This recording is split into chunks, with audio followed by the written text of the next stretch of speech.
அனைவருக்கும் வணக்கம். நான் இந்திய பெண்ணே பாரதி பேசுகின்றேன். அதாவது சேனல் ஆரம்பிச்சு 6 வருஷம் ஆகுது. அதில் லாஸ்ட்டு 3 வருஷமா அ கனகம்பட்டி ஐயா வந்து எனக்கு கனவுலயும், வெளியில ஒரு பிரபஞ்சமாவும் அந்த வீடியோவ நான் பலமுறை போட்டிருக்கேன். அதுக்கு ரீசன் பலமுறை சொல்லியிருக்கேன். ஏன் அந்த மாரி வந்து திங்கட்கிழமை பிரதோஷம் வந்துதானா, அந்த திங்கட்கிழமைக்கு முன்னாடி வர்ற வியாழக்கிழமையும், வெள்ளிக்கிழமையும் நம்ம ஏன் கோயில்ல போயிட்டு இந்த சந்தனம்ன்ற மாரி விஷயங்கள் சொன்னேன். அது எப்படி சூட்சுமமா எனக்கு கனவுல வந்து அவர் சொன்னாரு, எப்படி வெளியில வந்து எப்படி அத சொன்னாருன்றத பலமுறை நான் அத வந்து எக்ஸ்ப்ளைன் பண்ணியிருக்கேன். இது வந்து இது எதனால நான் வந்து அத கனகம்பட்டி ஐயாவே தான் அத சொன்னாருன்றத எப்படி நம்மளால புரிஞ்சுக்க முடியும் அப்படின்னு சொன்னதோட, நீங்களும் கூட அப்படி தான் பிரபஞ்சத்த பார்க்கணும். நீங்க எந்த கடவுள வணங்கிட்டு இருக்கிறீங்களோ, அந்த கடவுள் உங்ககிட்ட எப்படி உறவாடுது, பேசுதுன்றத வந்து நீங்க புரிஞ்சுக்கலாம். இந்த மாரியெல்லாம் நோட் பண்ணீங்கன்னா, அப்படின்றதையும் பலமுறை எக்ஸ்ப்ளைன் பண்ணியிருப்பேன். அ நீங்க கமெண்ட் செக்ஷன்ல நெறைய பேர் வந்து மறுபடியும் கூட அத சொல்லு. இது எப்படி கனவுல வந்து சொன்னாரு, எப்படி வெளியில வந்து சொன்னாரு அப்படின்றத கேட்டா, மறுபடியும் கூட இந்த வருஷம் நான் அதுக்கு வீடியோ போடுறேன். ஆனா, இப்ப நான் என்ன விஷயமோ அத மட்டும் சொல்லிடுறேன். அது எப்படின்னா, அ திங்கட்கிழமை பிரதோஷம் வருது. அத விட ரொம்ப முக்கியமான விஷயம் என்னன்னா, அ அன்னைக்கு மாத சிவராத்திரியும் இருக்குது. இந்த மாரி அமையுது இதுவரைக்கும் நான் 5 செட் இது பண்ணிட்டேன். இந்த 2 வருஷத்துல. ஏன்னா, திங்கட்கிழமை பிரதோஷம்ன்றது வந்து உனக்கு வருஷத்துலயே 2 முறையோ, 3 முறை தான் வரும். இப்ப நீங்க போய் செக் பண்ணி பாருங்க வேணா. நான் பார்க்கல. நீங்க போய் செக் பண்ணி பாருங்க. ஒருவேளை இது வருது இல்லைங்களா திங்கள், அதோட மட்டுமே முடிஞ்சு போலாம். இந்த வருஷம் ஃபுல்லாவே அந்த இல்லாம கூட போலாம். சோமவார பிரதோஷம்னு சொல்வாங்க. அந்த திங்கள் பிரதோஷன்றது நம்மளுக்கு சுத்தமாவே இந்த வருஷத்துல இது ஒண்ணா மட்டும் இருக்கலாம். இல்ல மிஞ்சி போனா இன்னும் 1ஓ 2ஓ இருக்கலாம். அவ்வளோதான். ஆனா, அது வரும்போது தான் அத பண்ணணுன்ற விஷயத்த கனகம்பட்டி ஐயாவால உணர்த்தப்பட்டு, அ எப்படின்னா வியாழக்கிழமை சந்தனம் சந்தனம் வந்து இந்த சந்தனம், குங்குமம், மஞ்சளு, விபூதி இதுங்க எல்லாமே ஒரு ஆன்மீக சக்தி உடைய, அமானுஷ்ய சக்தி உடைய ஒரு பிரபஞ்சத்த கடவுளையும் நம்மளையும் இணைக்கின்ற ஒரு பொருட்கள் அது. ஏன்னா, அது காசு அதிகமா செலவு கிடையாது. ஆனா, கடவுளை நம்மகிட்ட கொண்டு வந்து சேர்க்கறதுக்கு ஒரு வசதி இல்லாதவனாக இருந்தாலும், பெரிய கோடீஸ்வரனா இருந்தாலும், அவங்க கிட்ட வந்து அந்த ஆன்மீக விஷயத்த நம்ம சேர்க்கறதுக்கான ஒரு பொருளாக அது இருக்குது. நம்மள உடம்புல அத நம்மளால அப்ளை பண்ணிக்க முடியும். அப்ப அந்த ஆசீர்வாதமோ, அந்த ஒரு விஷயம் நம்மளுக்கு வந்து சேருது. நம்மகிட்ட இருக்கிற தீய சக்திய விலக்கறதுக்கான ஒரு பொருளா இருக்குது. அதிலேயே தான் அந்த பரிகாரமா அவர் என்ன சொல்லியிருப்பாருன்னா, கனகம்பட்டி ஐயா சொன்னது, அந்த கோயிலில் பூஜை செய்கின்ற 3 ஐயர்கள், 3 ஐயர்களுக்கு வெவ்வேறு கோயில் ஐயரா கூட இருக்கலாம். அவங்ககிட்ட ஒரு சின்ன சந்தன பவுடர் டப்பா ரூ. 10க்கும் வருது, ரூ. 20க்கும் வருது. அத 3 டப்பாக்கள் வாங்கி 3 ஐயர்கள் கிட்ட குடுக்கணும். அது கூட காசு வந்து ரூ. 12வோ ஏன்னா வியாழனுன்னா குரு பகவான். குரு பகவானுக்கு உரிய நம்பர் வந்து 3. அதனால சொல்றேன் அந்த 3ன்றத. ரூ. 21வோ ஒவ்வொருத்தருக்கும் ஒரு ஐயருக்கும் ரூ. 21வோ அல்லது ரூ. 12 அந்த சந்தனத்து கூடவே வச்சு குடுக்கணும். குடுக்கும்போது அவங்க வந்து இது ஏன் எதுக்குன்னு கேட்டாங்கன்னா, எங்களுக்கு பரிகாரமா சொல்லியிருக்காங்க. எங்களுக்கு தெரிஞ்ச ஜோதிடரோ அல்லது வந்து யாரோ ஒருத்தர் யூடியூப்ல சொன்னாங்கன்னு சொல்லாதீங்க. எனக்கு ஒரு தெரிஞ்ச ஒருத்தர் வந்து இத பரிகாரமா பண்ண சொன்னாங்க. கேட்க மாட்டாங்க மோஸ்ட்லி. நீங்க வந்து அத வந்து குடுங்க 3 பேருக்கு. இது வியாழக்கிழமை 23ஆம் தேதி பண்ண வேண்டியது. அதுக்கப்புறம் மறுநாளே இதுவும் அது நான் குடுத்த ஃபஸ்ட்டு இத கனகம்பட்டி ஐயாவால எனக்கு சொல்லி, அது வந்து என்ன ஆச்சுன்னா, ஒரு கைக்கிட்ட வந்த ஒரு பெரிய விஷயம். ஒரு வாழ்க்கையில எதுக்கெல்லாம் ஆசைப்படுவாங்க? ஒரு பசங்களுக்கு வேலை கிடைக்குதோ, இல்ல நமக்கு வேலை கிடைக்குதோ, பசங்களுக்கு கல்யாணம் ஆகுதோ, இல்ல நமக்கு கல்யாணம் ஆகுதோ, இந்த மாரி ஒரு முக்கியமான விஷயம் இருக்குது பார்த்தீங்களா? அந்த விஷயத்துக்காக 1 வருஷமா ட்ரையல் பண்ணி கைவிட்டு போயிடுச்சு. நான் சொல்றது 2 வருஷத்துக்கு முன்னாடி விஷயம். கைவிட்டு போன விஷயம், இந்த கனகம்பட்டி ஐயா சொன்னதுக்காக இந்த மாரி நான் புரிஞ்சுக்கிறேன் அத. கனகம்பட்டி ஐயா ஒவ்வொரு விதமா சொல்லிட்டு வரார். நான் புரிஞ்சுட்டு என்ன பண்ணுறேன், அது எக்ஸாக்ட்டா புரிஞ்சுட்டு அத பண்றேன். பண்ற கு பண்ற அன்னைக்கே கால் வருது. நான் பண்ணிட்டு கோயில்ல 3வது ஐயருக்கு குடுக்குறேன். 3வது ஐயருக்கு குடுத்துட்ட உடனே எனக்கு ஃபோன் கால் வருது. ஃபோன் கால்ல என்ன சொல்றாங்கன்னா, மறுபடியும் அந்த பெர்சன நம்மளால வந்து மீட் பண்ண முடியும். மறுபடியும் அந்த பெர்சன் ஃபோன் பண்ணாங்க. மறுபடியும் நம்மளுக்கு அது வந்து நம்ம கைவிட்டு போன விஷயம் நம்மளுக்கு வரும். அப்படின்னு சொல்றாங்க. அப்போ நான் என்ன பண்றேன், மறுநாளே வந்து ஒரு அம்மன் கோயில்ல போயிட்டு, கேட்குறேன். அப்போ மறுபடியும் யோசிக்கிறேன். அம்மன பார்த்துக்கிட்டே யோசிக்கிறேன். பேசாம மறுபடியும் அன்றைக்கி வியாழக்கிழமை தானே நம்ம கொடுத்தோம். நம்ம என்ன பண்ணலாம், இது வந்து இன்றைக்கி வெள்ளிக்கிழமை மறுநாளோ இல்லை ஒரு 2 நாள் பொறுத்தா கூட ஒரு சந்தனத்தை எடுத்து போய் மறுபடியும் நம்ம அதே மாதிரி 3 பேருக்கு கொடுத்துடலாம். அதுதான் ஒரு சூப்பரான ஒரு விஷயம் நடந்ததே, அது கொடுக்கலாம் அப்படின்னு நினைக்கிறேன். நினைக்கும்போது தான் அந்த அம்மன் எதிர்க்கவே 2 பெண்மணிகள் என்ன பண்ணுறாங்கன்னா, இது அவங்களுக்குள்ளே பேசிக்கிற பேச்சு அது. அவங்க வந்து இந்த முறை வரும்போது மஞ்சளை கொண்டு வந்துரு அப்படின்றாங்க ஒருத்தர்கிட்ட. இது கூடப்பா இந்த விஷயத்தெல்லாம் கூட நான் போட்ட அந்த எப்படி அவர் சூட்சமமா சொன்னாருன்னு சொல்லியிருப்பேன். அதுங்களில் இந்த விஷயத்த பலமுறை சொல்லியிருப்பேன். அப்போது இவ புதுசாக பார்க்குறவங்க இருப்பாங்க இல்லைங்களா, அதுக்காக அதை சொல்கிறேன். அப்போது என்ன பண்ணுறேன்னா நான், அப்போ அந்த அம்மனே வந்து இந்த முறை நீ சந்தனத்துக்கு பதிலாக மஞ்சளை கொடுன்றாங்க. சரி இன்றைக்கி வெள்ளிக்கிழமையாக இருக்குது, அதனால நம்ம மஞ்சளை கொண்டு வந்து கொடுத்துட்டு என்ன பண்ணுறேன், எல்லாருக்கும் ஒரு ₹5 வச்சு கொடுத்துடலாம் கூட. இல்லை ₹6 வெள்ளிக்கிழமைன்னா வெள்ளின்னா 6 இல்லை, அதனால் கரெக்டு ₹6 வச்சு ₹6ம் 3 மஞ்சள் தூள் பேக்கெட்டு, கோபுரம் பூசும் மஞ்சள் மாதிரி ஏதோ ஒரு மஞ்சள் தூள் பேக்கெட்டை 3 பெண்களுக்கு கொடுத்துடலான்னு சொல்லிட்டு நான் வாங்கின்னு போய் கொடுக்குறேன்.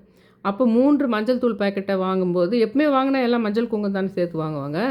அதனால் நான் மஞ்சள் வாங்கும்போது எதுக்கு வாங்குறீங்கன்னு சொல்லிட்டு அந்த கடையில் இருக்க லேடி கேட்குறாங்க. அப்போ நான் என்ன சொல்கிறேன்னா, இந்த மாதிரி 3 பெண்களுக்கு மஞ்சள் வச்சு கொடுக்க போகிறேன் அப்படின்னு நான் சொல்கிறேன். அப்போது அந்த கோயில் அந்த பெண்ணுடைய பெயர், அந்த கடை வச்சுட்டுருக்கிற அந்த கோயிலில் கடை வச்சுட்டுருக்கிற அந்த பெண்ணினுடைய பெயர் வந்து துளசி. அது என்ன சொல்லுதுன்னா, நீ அப்படி மஞ்சள் மட்டும் வச்சு கொடுக்காத, கூட வந்து வெத்தலை பாக்கும் 2 வாழைப்பழமும் வச்சு கொடு அப்படி சொல்லுது அந்த அம்மா. அந்த அதையும் ஒரு இதுவாகவே எடுத்துக்கிறேன். பிரபஞ்சமாக சொல்கிற மாதிரியே ஏற்றுக்கிட்டு என்ன பண்ணுறேன், வெத்தலை பாக்கும் இதுவும் முதல் நாள் சந்தனமும் இதுவும் மட்டும்தான் ஐயருக்கு கொடுத்தேன். அதுக்கப்புறம் இந்த கடவுளால் சொல்லப்பட்டதுன்றதுனால மஞ்சள் கொடுக்க போகும்போது அந்த துளசின்றவங்க அப்படி சொன்னதுனால, அதுவும் கடவுளாலேயே சொல்லப்பட்டது அப்படின்றதுனால நான் என்ன பண்ணுறேன், வெத்தலை பாக்கு 2 வாழைப்பழம் ₹6 வச்சு மஞ்சள் தூள் பேக்கெட் வச்சு கொடுக்கும்போது அவங்கக்கிட்ட ஐயருங்கக்கிட்ட 3 ஐயருங்கிட்ட கொடுக்கும்போது நான் எதுவும் சொல்லலை. ஆனால் இந்த பெண்கள்கிட்ட கொடுக்கும்போது மட்டும் என்ன சொல்கிறேன்னா, உங்களுடைய வேண்டுதல் நிறைவேறட்டும், உங்கள் வேண்டுதல் நிறைவேறட்டும் சொல்லி சொல்லி கொடுக்குறேன் 3 பேர்ட்டையுமே. அவங்க முகத்தில் தான் எவ்வளோ சந்தோஷம் பாருங்கள். என்ன அறியாமல் எதேச்சியாக போய் தான் ரேண்டமாக தான் நான் 3 பேர்கிட்ட கொடுத்தேன். ஒவ்வொருத்தருமே இல்லை, அந்த கடவுளே வந்து இறங்கி வந்து உங்கள் வேண்டுதல் நிறைவேறட்டும் நம்மளுக்காக அமைச்சிருக்காங்க சொல்லியிருக்காங்க அப்படின்ற மாதிரி அவங்க ஏன்னா அந்த மாதிரி ஒரு பதில் அவங்க எதிர்பார்த்துருக்க மாட்டாங்கல்ல கோயிலில். அதை கொடுத்து வேறு சொல்கிறோம்ல நம்ம மஞ்சளை மங்களகரமாக. அதுவும் இதே மாதிரி அதை நான் ஃபஸ்ட்டு ஸ்டார்ட் பண்ணது இது மாதிரி ஒரு தை மாதம் தான் அது. அதை எடுத்துன்னு போயிட்டு கொடுக்குறேன். அந்த மாதிரி எடுத்துன்னு போயிட்டு கொடுக்கும்போது அதுலேயும் தை மாதன்றதே முக்கியமாக ஒரு வெள்ளிக்கிழமைகளில் மஞ்சள் குங்குமம், ஒரு ஜாக்கெட் பிட்டு, இல்லை மஞ்சள் குங்குமம், தேங்காய், வாழைப்பழம் இதெல்லாம் வச்சு பெண்களுக்கு, திருமணமான பெண்களுக்கு தரது அவ்வளோ இது விஷயம். அதாவது ஒன்று கல்யாணம் உங்கள் வீட்டில் நடக்கணுன்னாலும் சரி, குழந்தை பிறக்கணுன்னாலும் சரி, உங்கள் வீட்டினுடைய மகாலட்சுமி யோகம் பெருகணுன்னாலும் சரி, அது தை மாதம்ன்றது ரொம்ப ரொம்ப முக்கியமான ஒரு மாதம். இதுலேயே இன்னொரு வீடியோ ஒன்று போடுறேன். நம்ம வீட்டுக்கு வந்து 2வது குலதெய்வம் உங்களுக்கு வேணும், மேஜிக்காக உங்கள் கூடவே எப்பவுமே சினிமாவங்களாம் காட்டுவாங்க பார்த்தீங்களா, ஒரு மேஜிக்காக வந்து யாரானா ஒரு ஆத்மா வந்து உங்களுக்கு ஹெல்ப் பண்ணும். உங்களுக்கு எதனா பிரச்சனை வரும்போது வந்து அதை தடுத்து நிறுத்தும். ஆனால் அது வந்து பேய் மாதிரி இருக்காது, உங்கள் கூடவே வந்து நல்லா உங்களுக்கு ஹெல்ப் பண்ணிக்கிட்டு இருக்கும். உங்களுக்கு மட்டும் தெரியும் அதுதான் ஹெல்ப் பண்ணுதுன்னு சொல்லிட்டு. அது எந்த மாதிரி பூஜை பண்ணால் அந்த மாதிரி நம்மளுக்கு அந்த 2வது குலதெய்வம் கிடைக்கும் அப்படின்ற விஷயத்த இன்னொரு வீடியோ போடுறேன். இன்னொரு வெள்ளி இந்த போட்டுடுறேன். ஏன்னா அது வந்து நல்ல வெள்ளியாக பார்த்து அது கும்பிடணும். நிறைய பேர் இந்த தை வெள்ளி கும்பிடுவாங்க, ஆனால் ஒவ்வொரு காரணத்துக்காக கும்பிடுவாங்க. இப்போ நான் சொல்கிற விஷயத்த யோசிச்சுட்டு நீங்கள் கும்பிட்டிங்கன்னா அந்த 2வது குலதெய்வம் எப்படி கிடைக்குதுன்னு கண்டுபிடிக்க முடியும். நீங்கள் எதை நீங்கள் 2வது குலதெய்வமாக வச்சுக்கலாம். உங்களுக்கு ஒரு மேஜிக் மாதிரி ஒரு அலிபாபா இது மாதிரிலலாம் நீங்கள் பார்த்துருப்பீங்கள்ல, ஒரு மேஜிக் நம்மளுக்கு வந்து இது வந்து ஹெல்ப் பண்ணுது, இந்த சாமி நம்மளுக்கு 2வது குலதெய்வமாக இருக்குது, நம்ம இங்கே போகும்போது நம்மளுக்கு இது துணையாக வருது அப்படின்றது அது காட்சி கொடுக்கும், அங்கங்கே காட்சி கொடுக்கும். அதுக்கு வந்து நம்ம ஏற்பாடு பண்ணணும். அது ஏற்பாடு பண்ணோன்னா நம்ம என்ன கும்பிடணும், என்ன கும்பிட்டா அந்த 2வது குலதெய்வம் உனக்கு மேஜிக் மாதிரி உங்க கூட ஹெல்ப் பண்ணிகிட்ருக்கும் அப்படின்றது அது தனி வீடியோவை போடுறேன். ஏன்னா இப்போ ஏன் இதுக்கு நடுவில் சொல்கிறேன்னா, இந்த தை வெள்ளியில் தான் என்ன பண்ணுறேன், அது அம்மனாக சொல்லி அந்த மஞ்சள் தூளையும் அந்த 3 பேருக்கு அந்த மஞ்சள் தூள் பேக்கெட்டையும் கூட வந்து அந்த துளசின்றவங்க சொன்னதுனால அந்த 2 வாழைப்பழம் இது வச்சு ₹6 வச்சு 3 பேருக்கு கொடுக்குறேன். அதுவும் 3 பேருக்கு தானே கொடுத்தோம், வியாழக்கிழமை ஐயருக்கு, சரி இதுவும் 3 பேருக்கு கொடுக்கலான்னு கொடுக்குறேன். அதுக்கப்புறமா என்ன ஆகுதுன்னா, அது கூட கதைங்கள்லாம் சொல்லிட்டேன், பல முறை சொல்லிட்டேன். தொடர்ந்து என் சேனல் பார்த்துக்கிறவங்களுக்கு தெரியும். ஏன் அந்த திங்கக்கிழமை சிவன் கோயில் வாசலில் இருக்கின்ற பூ வித்து கொண்டோ அல்லது ஒரு பிச்சைக்காரர் மாதிரியோ இருக்கின்றவர்களுக்கு கொடுக்கணும். அங்கேயே 11 பேர் கிடைக்க மாட்டாங்க. அதனால் அங்கே கொஞ்சம் இருக்கிறவங்களுக்கு கொடுத்துட்டு மிச்சம் வேற எங்கன்னா போயிட்டு ஒரு பிச்சைக்காரர்கள் மாதிரி ரொம்ப வசதி இல்லாத இருக்கிறவங்களுக்கு முதல்ல நான் சொன்ன 2ம் வியாழனும் வெள்ளியும் கோயிலுக்கு உள்ள ஐயர்களுக்கு, அப்புறம் கோயிலுக்கு உள்ளே வருகின்ற வெள்ளிக்கிழமை வருகின்ற கோயிலுக்குள்ளே வருகின்ற திருமணமான பெண்கள் அல்லது கன்னிப் பெண்கள் கொடுக்கலாம். இந்த திங்கக்கிழமை கொடுக்கறது அந்த பிரதோஷ நேரமாக இருக்கும். அது வர 27ஆம் தேதி அந்த பிரதோஷ சமயத்தில் 4:30லேருந்து 6க்குள்ளே அது தவறினாலும் பரவாயில்ல. ஆனால் அந்த ஈவினிங் 4:30க்கு மேலே கொடுக்கறது பெஸ்ட்டு. அந்த சமயத்தில் விபூதியை நீங்கள் வீட்லேயே நிறைய விபூதி பேக்கெட் வச்சுருந்தீங்கன்னா அது குட்டி குட்டி குட்டி பேப்பரில் வாங்கி மடிச்சுக்கணும். ஏன்னா இது அந்த மஞ்சள் அந்த இவங்களுக்கு கொடுக்கும்போது அதை யூஸ் பண்ணுவாங்க அவங்க. ஆனால் நீங்கள் பிச்சைக்காரர்களுக்கோ இந்த ரொம்ப ஏழ்மையான நிலைமையில் இருக்கிறவங்களுக்கு நீங்கள் போயிட்டு பேக்கெட்டாக விபூதி வாங்கி கொடுத்தாலும் அவங்களுக்கு அது தேவை அந்த அளவுக்கு இது இல்லை. அவங்களுக்கு சும்மா வச்சுக்கிறதுக்கு இருந்தால் போதும். ஆனால் நம்மளுக்கு எண்ணிக்கை 11 வரணும், அது முக்கியம். அதனால் ஒரு குட்டி பேப்பரில் கொஞ்சம் கொஞ்சம் விபூதி வச்சு எல்லாத்தையும் மடித்து அது கூட ஒவ்வொருத்தருக்கும் 11 ரூபா வச்சு கொடுக்கணும். அந்த இதில் அது சொல்லி இது இப்போ அவங்களுக்கெல்லாம் சொல்லி உங்களுக்கும் கொஞ்சம் புரிஞ்சுக்கிறவங்களா ஒரு பூக்கார் அந்த மாதிரி இருந்தோம்னா அவங்களுக்கும் உங்களுக்கு நல்லது நடக்கட்டும், இது பிரதோஷ நேரம் அதனால் கொடுக்குறேன் அப்படி சொல்லி இந்த விபூதியை வச்சுக்கோங்க அப்படி சொல்லி கொடுக்கணும். இல்லை பிச்சைக்கார மாதிரி அவங்க இருக்கிறாங்கன்னு வச்சுக்கோங்களேன், அவங்களுக்கு விபூதி கொடுங்க, அவங்க வாங்கிக்குவாங்க. ஆனால் நீங்கள் அது எதுவும் சொல்லணும்னு அவசியம் இல்லை. அந்த 11 ரூபாவை அவங்ககிட்ட கொடுத்துருங்க, அவ்வளோதான். இது 11 பேருக்கு கொடுக்கணும். 11 பேரும் உங்களுக்கு சிவன் கோயில் வாசப்படில் கிடைக்க மாட்டாங்க. அப்போது சிவன் கோயில் வாசப்படில் ஒரு பூக்காரு கொஞ்சம் பிச்சைக்காரு ரொம்ப வசதி இல்லாதவங்க ஏதோ ஒன்று இருக்கிறாங்கன்னா அங்கே ஒரு கொஞ்சம் பேர் மிச்சம் கவர் பண்ணுற மாதிரி வேறு கோயில்களோ இல்லை வேறு தெருக்களுக்கோ அப்படி போய் இந்த திங்கக்கிழமை அந்த 11 பேருன்றது தான் கொஞ்சம் அந்த சேஞ்சு 10 ரூபா ஒரு 10 ரூபாவோ ஒரு ரூபாவோ இல்லை ஒரு ஒவ்வொன்றும் ஒரு 11 ரூபான்றது தான் அதுதான் கொஞ்சம் டஃப்பாக இருக்குது.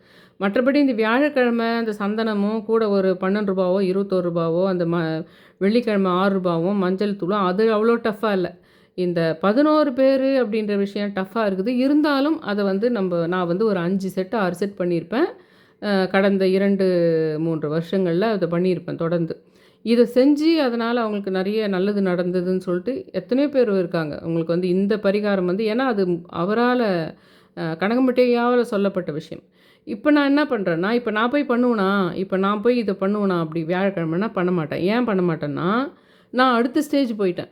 எதுக்காக இதை நான் உங்களுக்கு சொல்கிறேன்னா, நீங்கள் இதை ஒரு முறை பண்ணும்போதே இதனால் சில விஷயங்கள் மூவ் ஆகிறது பண்ணுறது உங்களுக்கு தெரியும்.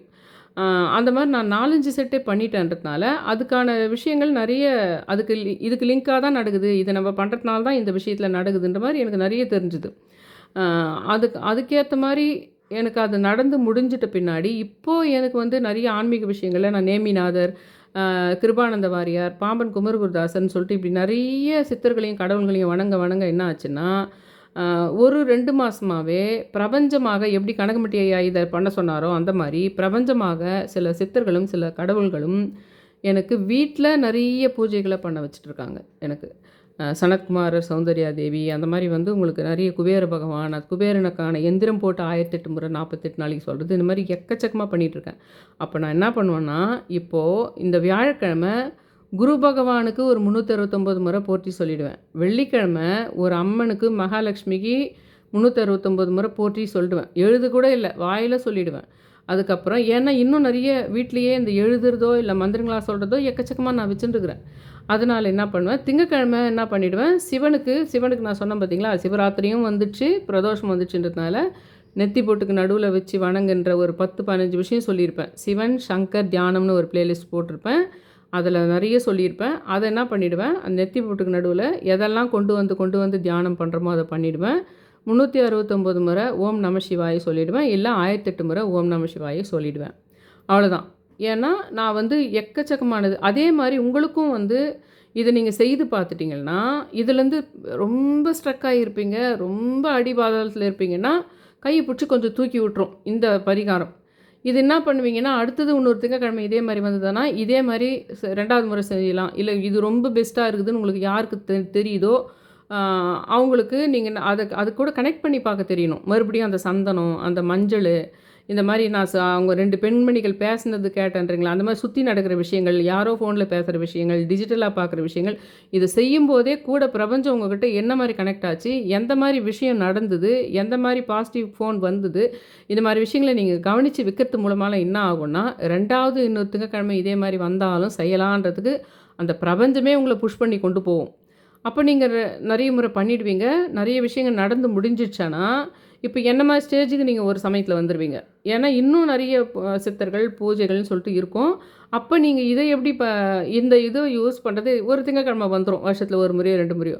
அப்போ என்ன மாதிரி நீங்கள் அன்றைக்கி டேட்டுக்கு நீங்கள் இந்த மாதிரி நான் சொல்கிற மாதிரி 108 முறையோ 369 முறையோ 1008 முறையோ சொல்கிறதோட வீட்டிலேருந்தே சொல்கிறதோட பண்ணிக்கலாம். ஆனால் இன்றைக்கி நீங்கள் வந்து இது இப்படி ஃபஸ்ட்டு ஸ்டார்டிங்கில் இப்படி செய்கிறது ரொம்ப நல்லாயிருக்கும். ஏற்கனவே என் சேனலில் பார்த்து இதை நிறைய முறை நீங்கள் செஞ்சுருக்கிறீங்கன்னா, இப்போ மறுபடியும் நீங்கள் அதை போய் செய்யக்கூடிய அளவில் இல்லாமல் ஃபாரின் போயிருக்கிறீங்க, இல்லை அது செய்யக்கூடிய சுச்சுவேஷனில் இப்போ இல்லாத இருக்கிறீங்கன்னா, அவங்க வேணால் இப்போ நான் பண்ண போகிறேன்ல 369 முறையோ 108 முறையோ அந்த வியாழனா குரு பகவான், வெள்ளிக்கிழமை ஒரு அம்மன் உங்கள் வீட்டுக்கு பக்கத்தில் எந்த அம்மனை நீங்கள் உங்கள் வீட்டில் இப்போ உங்கள் குலதெய்வமோ எந்த அம்மனை நீங்கள் இப்போ ரொம்ப கும்பிட்டுருக்கீங்களோ அந்த அம்மனை சொல்லிடலாம். திங்கக்கிழமை பிரதோஷ நேரத்தில் சிவனை சொல்லிடலாம்.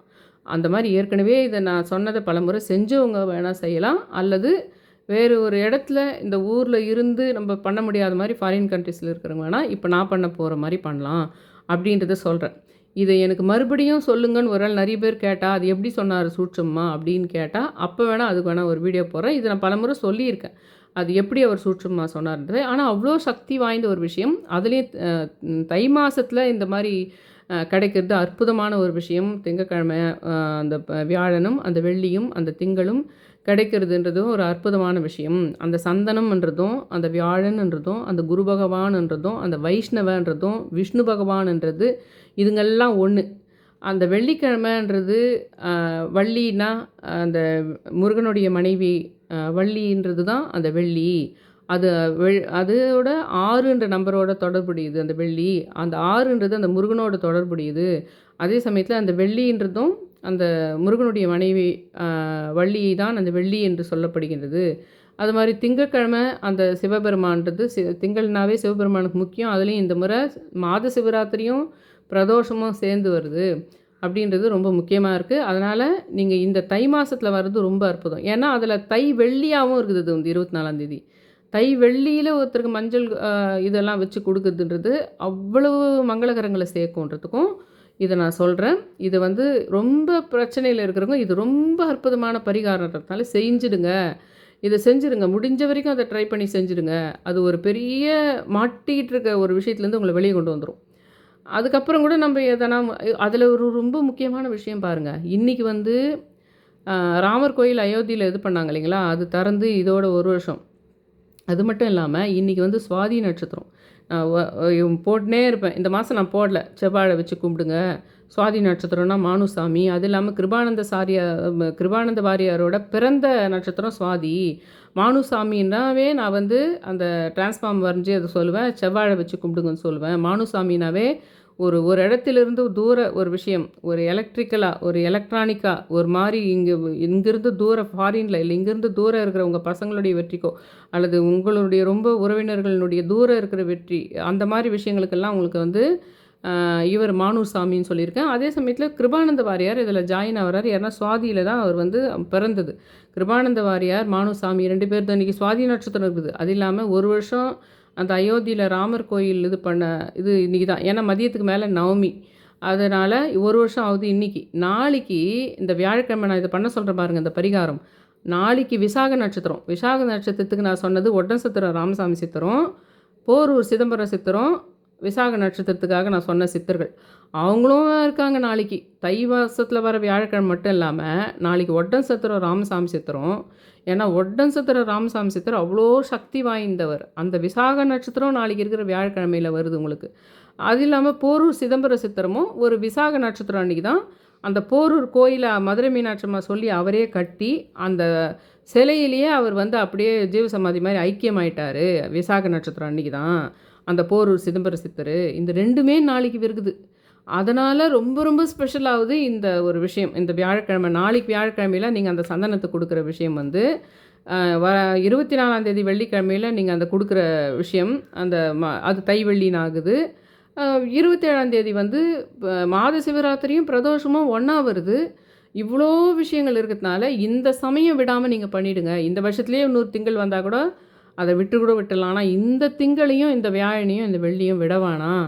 நீங்க ரொம்ப ஸ்ட்ரக் ஆகியிருக்கிற விஷயத்துலேருந்து வெளிய வர்றதுக்கு இது ஒரு பெரிய அற்புதமான பரிகாரமா இருக்கும் அப்படின்னு சொல்லி முடிச்சுக்கிறேன். என்னோட சேனல சப்ஸ்கிரைப் பண்ணுங்க, ஷேர் பண்ணுங்க, லைக் பண்ணுங்க. ரொம்ப ரிக்வெஸ்ட் பண்ணி கேட்டுக்கிறேன். Thank you all.